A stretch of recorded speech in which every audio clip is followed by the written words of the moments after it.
Good morning, everyone. Bienvenidos a todos aquí. Estamos felices que todos están aquí. We're happy to have you here. And I want to welcome you to our launch event for the Food on the Move Rhode Island program.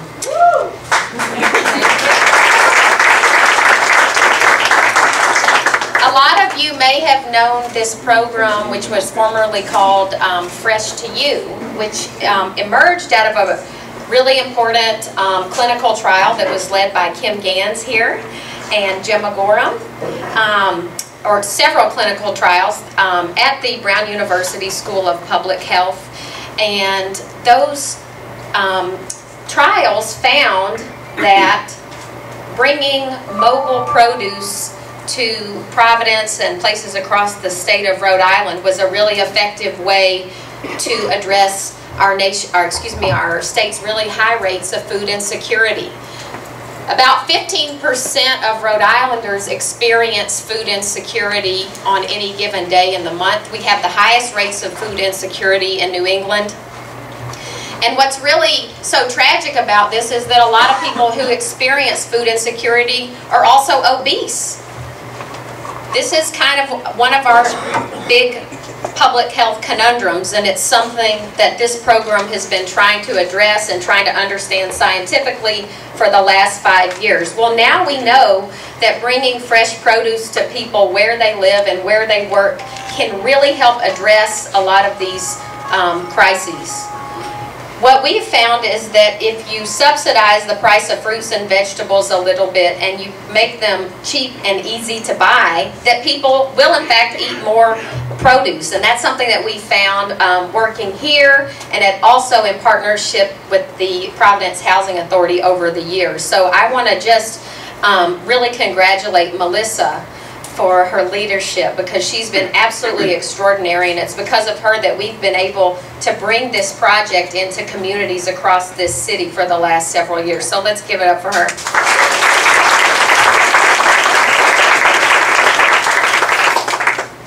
There are a lot of myths about why people are food insecure and also about why people are obese. One of the big challenges with obesity is that people don't even have access to healthy fruits and vegetables in the neighborhoods where they live.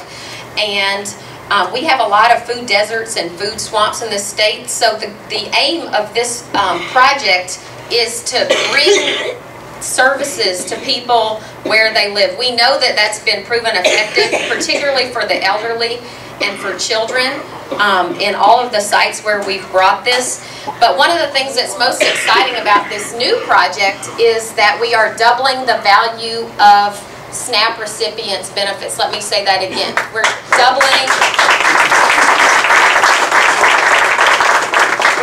the value of SNAP recipients' benefits. That means that if you have, if you're a SNAP recipient, if you spend $1 at our market, it will be worth $2.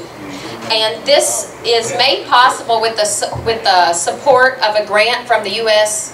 Department of Agriculture, and I want to thank Senator Jack Reed, who has helped secure resources for that. So if you're shopping at our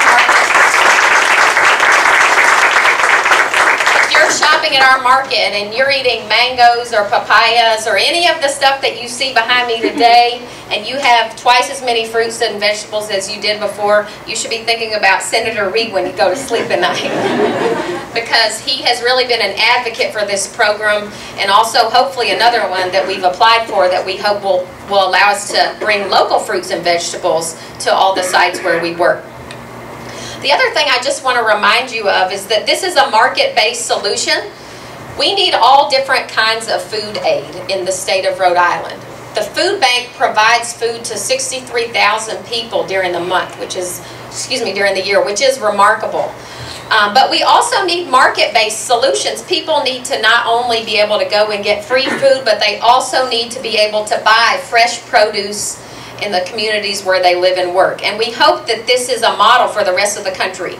This program is the only one of its kind in the country that brings a mobile produce market with SNAP benefits, that doubles the values of SNAP benefits.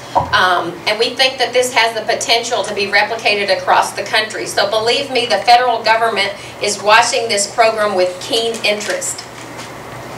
So I'm going to stop here, and you're going to be hearing from a whole line of very important and influential public servants who've made this possible and who've been really supportive.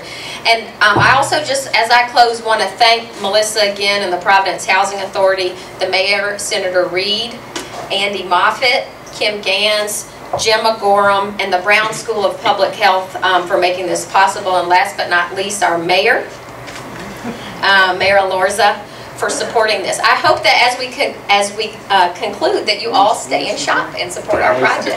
Thank you. I just want to offer two messages as we close. The first is I want to thank the market staff who makes this work possible. It's really difficult to actually,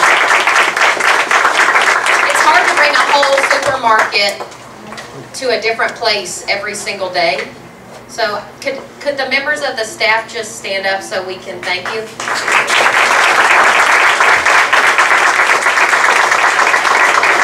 Also just want to acknowledge Jim McGoram. I would love to take credit for this project, but she's been doing this for 5 years before I came along. She wakes up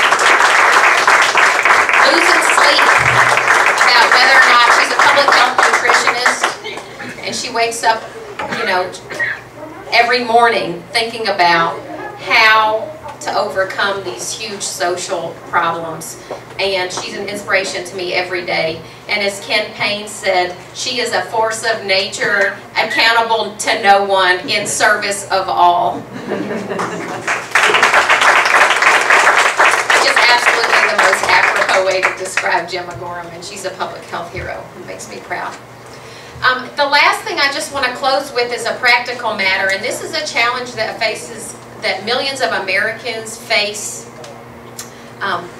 every day, and that's food insecurity, and particularly SNAP recipients. A lot of people get a small amount of assistance from the government, and their SNAP benefits run out after the first week. So this is something that that we're really grappling with, is that we're able to bring SNAP benefits throughout the whole month, but a lot of times people run out of money after the first or second week because they may only get a $100, $150, or $200. So this message is for the people who are actually going to shop at our markets.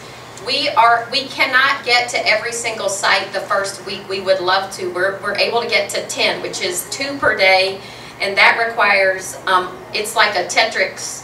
What's the Tetris matrix, trying to get all the markets to the right places. But for those of you who get the markets in the second week, if you can hang on to some of your SNAP dollars, we can double them in the second and third weeks too. But it's really important for people to know that we'll be coming to a lot of places in the second and third weeks of the month. So with that, I'm just going to close and say thank you, and let's shop.